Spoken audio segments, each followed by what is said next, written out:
Here's maybe the greatest thing a teen or anyone can learn from the champ. These are words to remember when anyone tries to tell you to give up, tell you to give in, because whatever you're trying to do is impossible. The champ said this: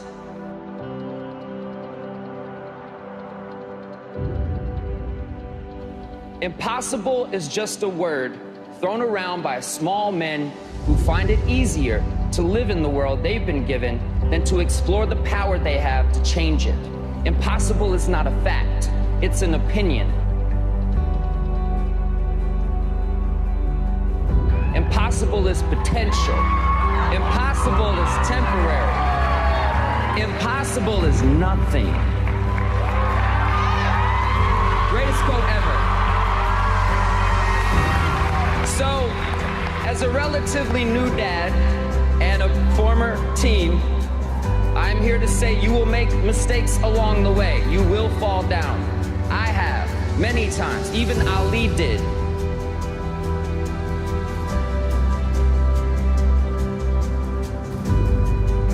But what we do after that fall is how we make history, because impossible is nothing. Everything, when you're a kid, I think you try so hard to fit in. And when you get older, you realize that fitting in isn't really the thing that's more interesting. Being your own person and being an individual. I would not be here if I would have listened to the kids who told me I was a terrible singer and I was a sissy, or, other things that they would say to me. It's be different, be different. The thing about life that if I could tell a young person is everything that you get picked on or you feel makes you weird is essentially what's going to make you sexy as an adult.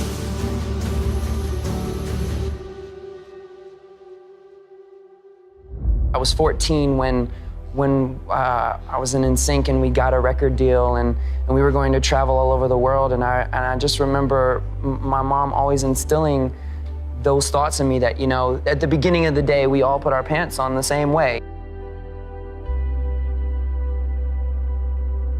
Just like she said, don't let what you do define who you are.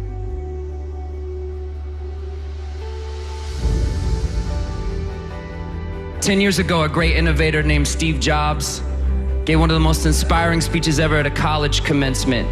At the end, Steve Jobs quoted some powerful words he'd seen as a young man that he wanted to pass on. Those words were, "Stay hungry, stay foolish." Now, if any of you, before saw some of the SNL stuff that I've done, I have no issue being foolish. And anyone who's ever had to deal with me in person knows that I'm always hungry, literally and figuratively.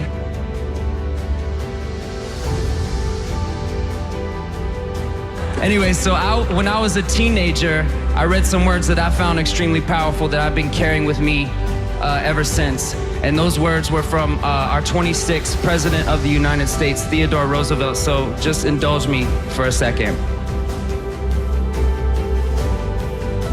It is not the critic who counts, not the man who points out how the strong man stumbles, or where the doer of deeds could have done them better.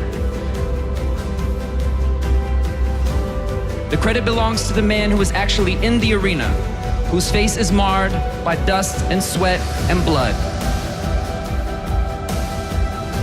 who strives valiantly, who errs, who comes short again and again, because there is no effort without error and shortcoming, but who does always actually strive to do the deeds, who knows great enthusiasms, the great devotions, who spends himself in a worthy cause, who at the best knows in the end the triumph of high achievement, and who at the worst, if he fails, at least fails while daring greatly.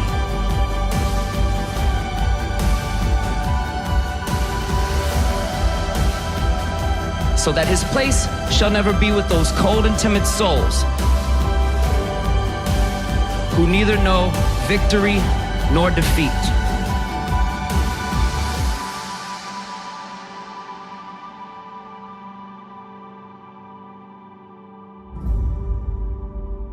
If you're a young person like I used to be, and you're at home watching and you're being called weird, or you're being called different, or whatever the hell you're being called, I'm here tonight to tell you, your critics do not count.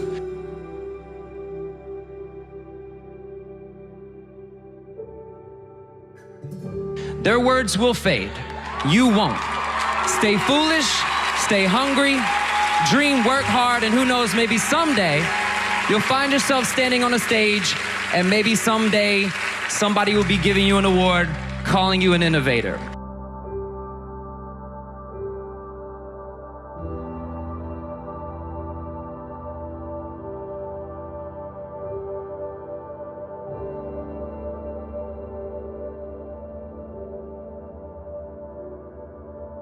People like Paul McCartney, who, have you seen him recently? I saw him the guy's at like 70. Yeah, I saw him at the Grammys when they did that. Okay, the guy's like 70, and he plays for like 3 hours, stadiums, and it's like you feel like you're in his living room, and the only pause between songs is like so he can put a different guitar on or, you know, get down on the piano, and he talks. He has people laughing in the crowd, and that's what I grew up idolizing. So that's something that I've always wanted to incorporate. So when you go, you know, when it's about, you know, a song like Senorita, it's like I only want to play the end of the song because this is the song everybody can sing to each other, and you can feel like, you know, it feels like a block party all of a sudden. And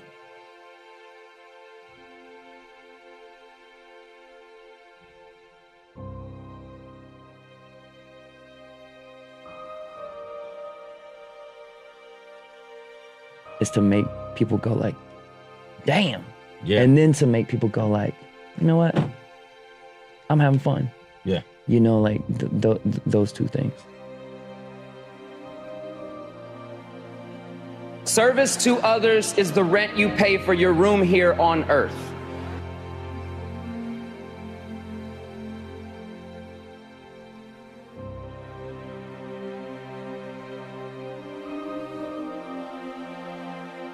So be generous, be kind, be fair. It's not just the right thing to do, it's the good thing to do.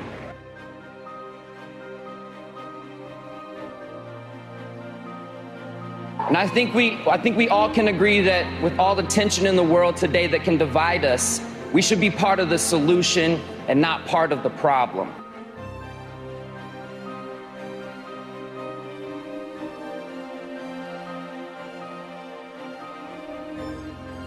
And you don't have to make a difference on a global stage.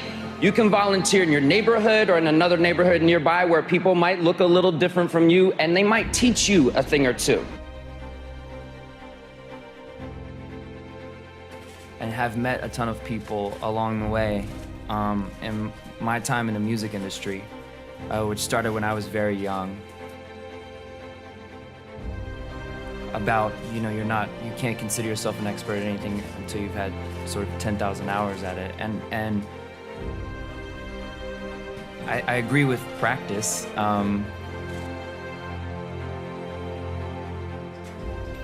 There's many people that spend that much time and somehow you meet so many different talented people along the way that for some reason or other don't get heard. So I've been in the right place and met the wrong people. I've been in the wrong place and met the right people. And usually the second one ends up being, you know, the thing that can catapult, I guess, someone's career. But I would argue that I think there's a lot of analysis now.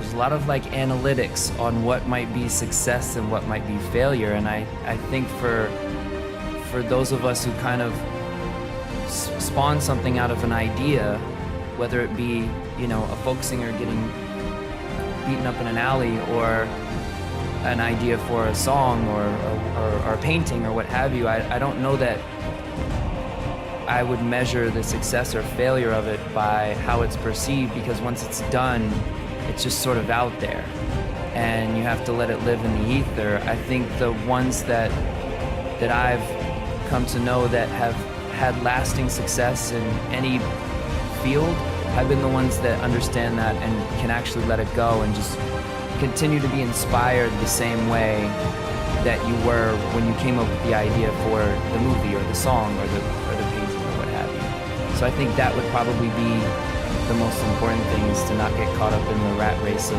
what might be perceived a certain way.